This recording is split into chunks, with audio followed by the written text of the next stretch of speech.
Hi, everyone. Our subject today is about peace and calmness. Peace and calmness. The two terms that mate naturally in fusion, like two in one. Two terms that form one human state, longed by every single person as ultimate goal. Everybody wants peace and tranquility and so on. Peace is a concept of harmony and absence of hostility and violence.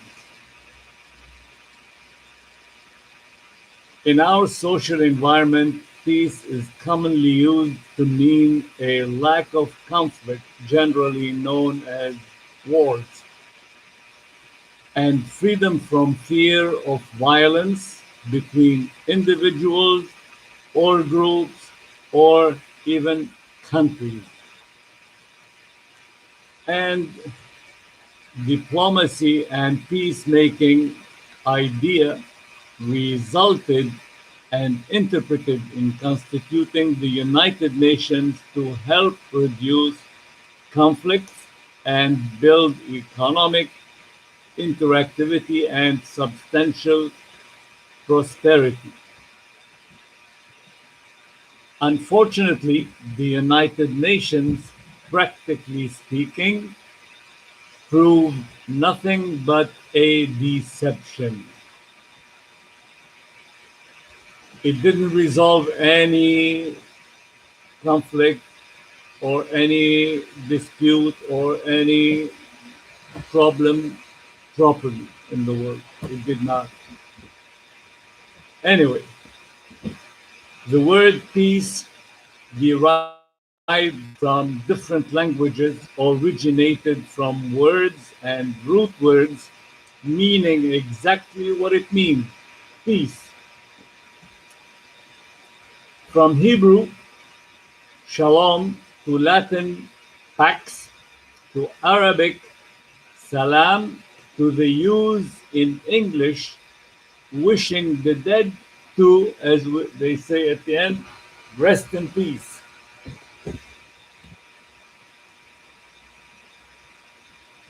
Christians who believe Jesus to be the Messiah are aware that the message of Jesus is to praise and glorify God in heaven and to spread peace on earth.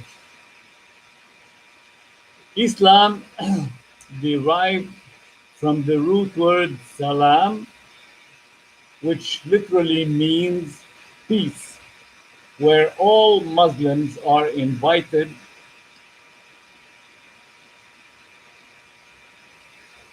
to, like the verse 208 of Surah 2 reads. All Muslims are invited to exactly what the verse of Surah 2 reads. The verse said, "O you who believe," calling on all the Muslim believers, "enter into a state of peace wholeheartedly with consentment," willingly, that is, wholeheartedly, "and follow not the footsteps of the devil." And don't think wrongfully or badly or whatever of this negative. For he is to you an avowed enemy, because he wants you to deviate from the right path, from doing good, etc. So this is the meaning and the message of Islam, calling everyone to practice peace somehow. Now, peace is a broad subject. We can talk for hours about it, especially when interrelated with conflicts, wars, national security, economy, and state interests. Of course, peace is related to many subjects. As for calmness, It is understood to some to be after peace takes place and after peace is established, calmness and tranquility, that is, comes in place or follows in that sense. It is the mental state of peace of mind.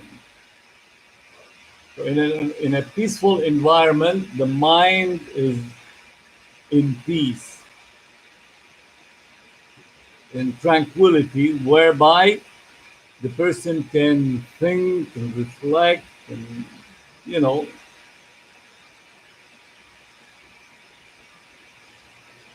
so it's a state of peace of mind, being free from agitation, from excitement or disturbances. It also refers to being in a state of serenity and tranquility on top of security, feeling secure.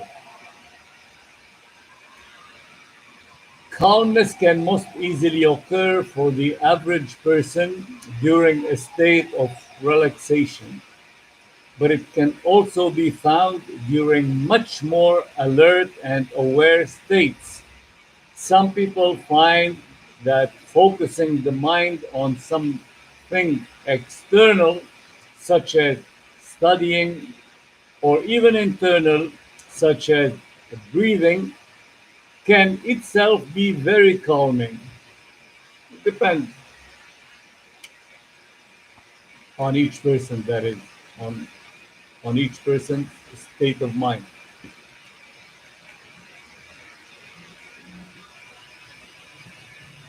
Calmness is a quality that can be cultivated and increased with practice of disciplines that promote it, like prayer, yoga, relaxation, and meditation. I mean, those subjects like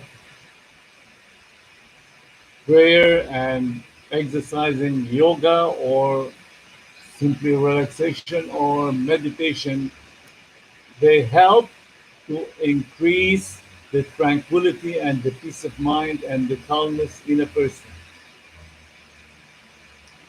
It's been said that the sage, the wise that is, the sage who could artfully combine in the same work the various riches of philosophy, poetry, and eloquence must already have possessed the intrepid calmness which he or she affected to seek. Quran in one verse of two phrases explained in detail such case of state of peace, state of calmness, and state of mind, suggesting this to be offered to an enemy to care for and care about, to make sure to provide to this person the best of there is to offer, as the verse number 6 of Surah 9 reads. The verse said, if, talking to Prophet Muhammad and his followers, if one amongst the pagans asks you for asylum, grant it to him, so that he may hear the words of Allah, and then escort him to where he can be secure. Now look at the key words in this verse. Pagans, which means, to Muslims and that time, like enemy. So it's an invitation to treat the enemy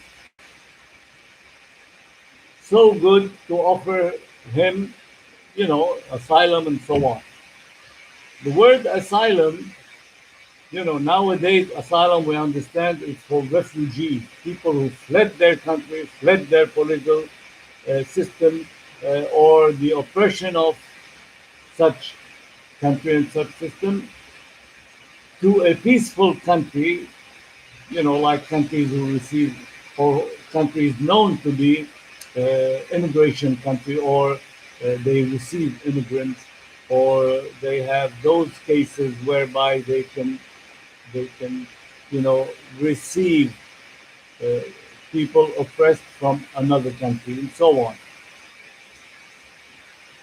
And the word grant, which means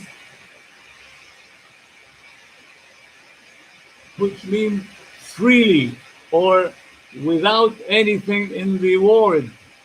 Grant, just offer it free of charge, give it.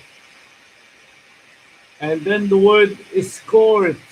Escort is like taking him in the hand and make sure to put him in a safe place or show him, the security that he is wishing for. And then the last keyword is secure, which means you leave him where he can feel really secure, peace of mind, and so on.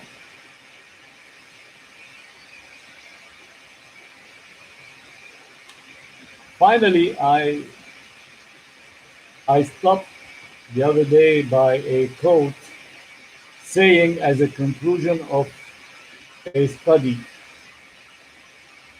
that for every minute you are angry, that's what the conclusion of the study I read said. For every minute you are angry, you lose 60 seconds of happiness. It's interesting as a reminder that peace and calmness really are one, combined together like one choice. I mean, it's a choice.